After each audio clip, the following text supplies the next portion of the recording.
I seriously still can't believe I'm making this video.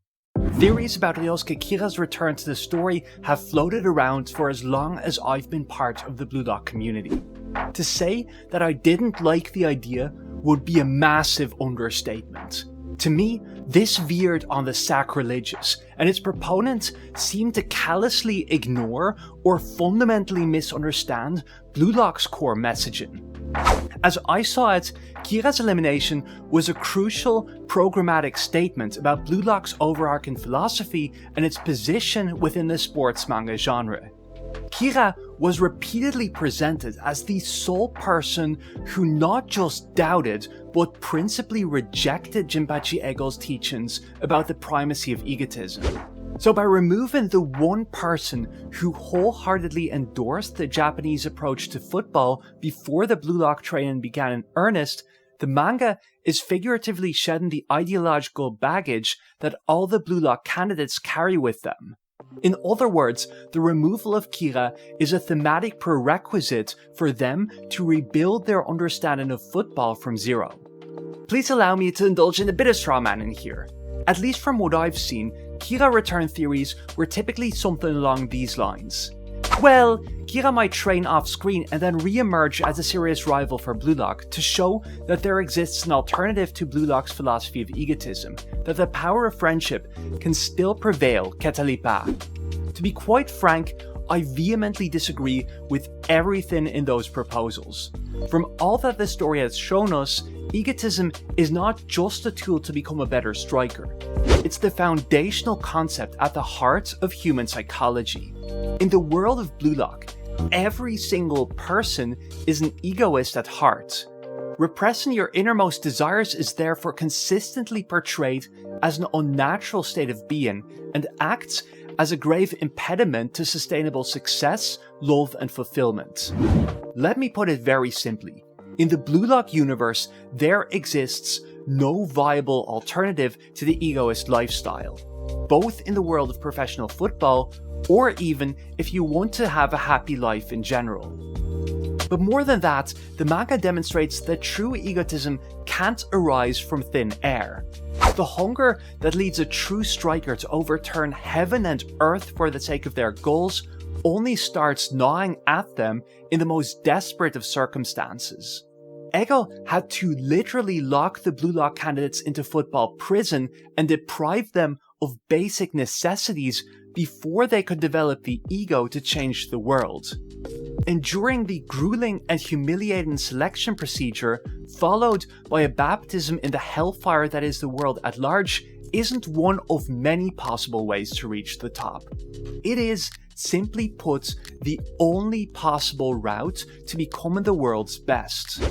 In other words, it would fly in the face of everything the story has established so far if someone could just magically grow to rival the present-day Blue Lockers through some other approach.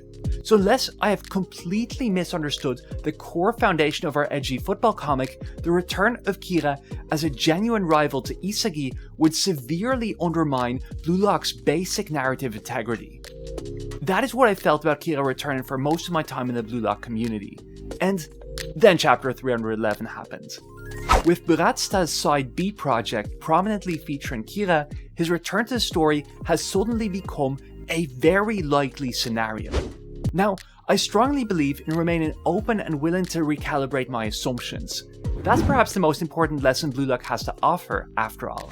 So, rather than jump into silly knee-jerk reactions, I've given the matter some more thought.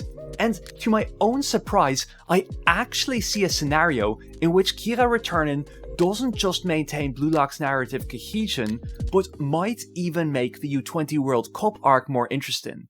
And it's one that closely ties in with the bigger picture surrounding the ending of Blue Lock. Hello, my name is Sean, and I do have to admit that I still feel a bit gross about making this video. Also, if you like what I do and want to support the channel, do consider signing up to my Patreon. You'll get access to my podcast where I discuss the new Blue Lock chapters every week, and also help me cover channel-related expenses. So, as my jumping off point, I want to have a more detailed look at chapter 311, the one that played up the possibility of Kira's return. There's a general writing pattern that most Blue Lock chapters follow. A typical chapter is comprised of two separate sequences that are linked through a singular thematic idea and transform the chapter into more than the sum of its parts. I can't fully substantiate that claim here, but I made a dedicated video on the topic, so do check that out if you're interested. Anyways, let's dissect the two sequences of chapter 311. The first half of the chapter shows us Isagi effectively policing his teammates, which gives rise to tensions between himself and Karas. We then get Rin directly calling into question Isagi's status as the nucleus of his team. The second sequence then starts with Japanese Football Union President Hirotoshi Buratsuta announcing his new Side B project, followed by Ego admitting that his position as head of the Japanese U20 team is as precarious as that of its players. So, what's the context in which a potential Kira return is hinted at? This is a chapter that revolves around power struggles, both between the Blue Lockers and the higher-ups in the Japanese football scene. And I think that is the key to understanding Kira's future role in the story. Now, power struggles between Ego and Buratsuta are nothing new. In particular, we witnessed the head of the JFU and the mastermind of Blue Lock on a collision course throughout the second selection. And the culmination of all this? The Blue Lock 11 and the Japanese under-20 team end up duking it out to determine who gets to represent the nation. Simply put, the story has already shown that feuds between these two figures have real narrative consequences. That brings me to recent manga events. Ever since the NEL concluded, their relationship has dropped beyond the freezing point, and Buratsuta and Ego are bitterly vying for control over the Japanese team, with Buratsuta orchestrating an open revolt against Ego's position at the head of Blue Lock. So, from everything the story has shown us so far, I'm strongly inclined to assume that this is set up for significant plot points down the line, and in fact, I think we are barreling straight towards one particular outcome. I strongly suspect that Jinpachi Ego will soon be ousted from Blue Lock. The most important reason for this is that Ego has been planting figurative death flags for himself as far back as the U20 match. He openly acknowledges a very real possibility that he will be expelled from Blue Lock and ominously talks about giving it his all until this ego runs out. Not just the ego that fuels his quest to produce the world's best striker, but also Ego the person. Jinpachi Ego is a man with an expiration date, and that moment might be right around the corner. Buratsuta's ambitions, however, extend far beyond squeezing as much money as possible from Blue Lock. As he has explicitly admitted, his ultimate aim is to purge every last tenet of Ego's teachings from the Japanese football scene. And this is finally where Ryousuke Kira comes in. Even before Kira's return was outright flouted by the manga, Buratsuta's scheming already gave rise to speculation about the possibility. After all, Kira is the only other figure in the series who outright denounces Ego's core beliefs. Let me put it differently. What would Kira's return to Blue Lock represent? It's the complete and utter demolition of everything that Jinpachi Ego stands for, a total victory for the fifth column of football. I was relieved to see chapter 311 acknowledge that Kira playing for Japan would violate the very first rule of Blue Lock, that whoever gets eliminated will be eternally barred from representing the nation at the World Cup. So, while I first thought that Kira's return would renege one of the manga's foundational promises, it might actually do the very opposite. Kira's re-emergence signifies that Buratsuta's reign tramples on everything the story considers good and holy. That in a zealous crusade against Ego, the JFU president is willing to systematically cleanse all that allowed Japan to reach their current heights. That brings me to Kira's prospective performance. Ego has confidently declared that none of Buratsuta's players would hold a candle to the Blue Lock candidates, and I'm inclined to believe him on this front. For one, with very few exceptions, the manga presents Ego's claims as the word of God.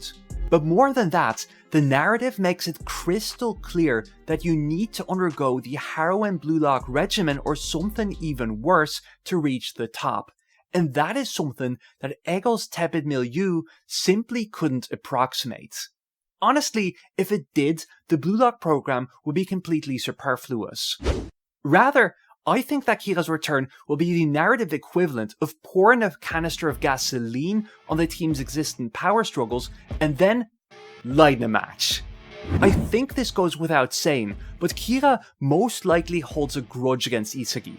Moreover, we've already laid witness to Isagi emerging as Blue Lock's archetypical egoist, meaning Kira has ample reason to go for Isagi's throat. That brings me back to earlier observations about chapter 311. The entire chapter revolves around power struggles, not just between the head honchos in the Japanese football scene, but also between Isagi and his teammates. And I think this is a hint at Kira's eventual role in the story. Kira won't help Japan seize a World Cup victory.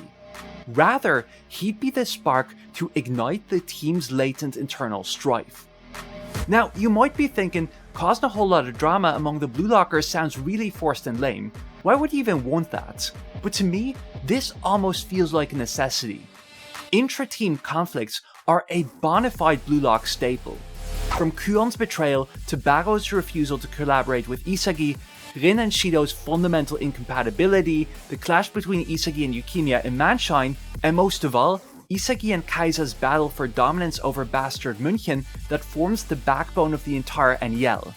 Many of Blue Lock's most memorable moments arise directly from contexts where Isagi's greatest enemies are not the opposing players, but rather his own teammates. In fact, the fear that anyone might stab you in the back is a foundational trope of Battle Royale stories, a genre that Blue Lock is basically grafted onto. In all honesty, the current Blue Lock 11 has a severe lack of friction for this kind of story, especially in what is presented as the culmination of everything that has come before. So introducing a disruptive figure like Kira would dramatically amp the stakes and give us a fresh injection of undiluted Blue Lockness. That brings me to my final point about the significance of Ego's eventual removal from the story. In the NEL, there are several signs setting Isagi up as a successor of sorts to Ego. For one, the old guard repeatedly draws attention to comparisons between the two. We also witness Isagi gradually subsuming Ego's role in explaining the story's conceptual framework, which includes him introducing ideas such as the role of the protagonist feeling and the ego types classification. He also takes on Ego's mantle by teaching Igaguri about concentration-based challenges, one of the many lessons he himself had absorbed from Blue Lock's mastermind during the initial selections. And that makes a lot of sense thematically as well. As Isagi comes into his own as the world's greatest egoist, he must necessarily take on more and more characteristics of the personification of this very concept. Moreover, Blue Lock's narrative strongly suggests that Ego's departure will eventually be a prerequisite for a true renaissance of Japanese football. In the Ubers match, we get a highly significant quote from Snuffy's deceased friend Mick. No matter the era, the ones who breathe new life into the world aren't the wise adults who do things the right way. Any kind of innovation begins with the nonsense spouted by shitty brats. The conclusion of Snuffy's character arc strongly suggests that this view is being endorsed by the manga as a whole. So as I read this, we are being primed to expect that the course of football history will be changed by the new generation of Japanese footballers themselves, and Isagi in particular. This is after all how it unfolds in the Ubers match as well. Snuffy might have been instrumental to Baro's growth, but in the end, Baro had to reject the wise adults to reach his full potential. I've argued in my dedicated analysis of the Ubers match that death and rebirth is one of its most prominent themes. So in my view, it's no coincidence that after Snuffy gets reborn from the ashes, he sees Isagi and Baro as having the potential to realize a Japanese World Cup victory, which will be the greatest act of rebirth the series has to offer. But here's where it gets even more interesting. this very same match is preceded with the reveal of Ego's and Noah's history together, with Ego cast as a ghost refusing to pass on from the realm of the dead. So, let me put it differently. It seems hard to imagine that a spectre whose very actions seem fueled by an inability to let go of past regrets could bring about a bright new future for Japanese football. Instead, the overarching themes of the Ubers match, coupled with the way it presents Ego, strongly suggests that this enigmatic football maverick must also figuratively die for his dreams to be reborn anew through Isagi. So let me circle back to Kira once more. At its core, Blue Lock isn't really a story about Japan overcoming France in the World Cup or something along those lines. Rather, the overarching thematic conflict that has been established since the very first pages of the manga revolves around demolishing and rebuilding Japanese football. Around shedding off the collectivist mentality that prevents Japan from reaching the top. And so, I can't imagine a better way to round out the story than through the final resurgence of the powers that be. A last-ditch effort to deny not the Blue Lockers' athletic abilities, but their guiding philosophy. The personification of egotistic football has been disposed, and in its place, we get the ultimate champion of the established order, ready to sabotage all prospects of a World Cup victory. And in that scenario, it will be only after vanquishing Kira that Isagi can establish himself as the true ruler of Blue Lock. Anyways, those are my current thoughts about the Kira situation. I'd love to hear if this is in any way making sense to you. I don't usually put out theories, but for this one I was shocked how well all the pieces started slotting together the more I examined the question. But before I let you go, I want to thank my wonderful patrons. Your support really helps me keep the channel afloat. In particular, I want to shout out my €10 patrons: Bunroon, Jesus Cujo, Local Sassboy, McJ Cave 18, Melody, and Orangey Legend. Maybe there's something about the power of friendship after all. Anyways, until next time, Slangafall.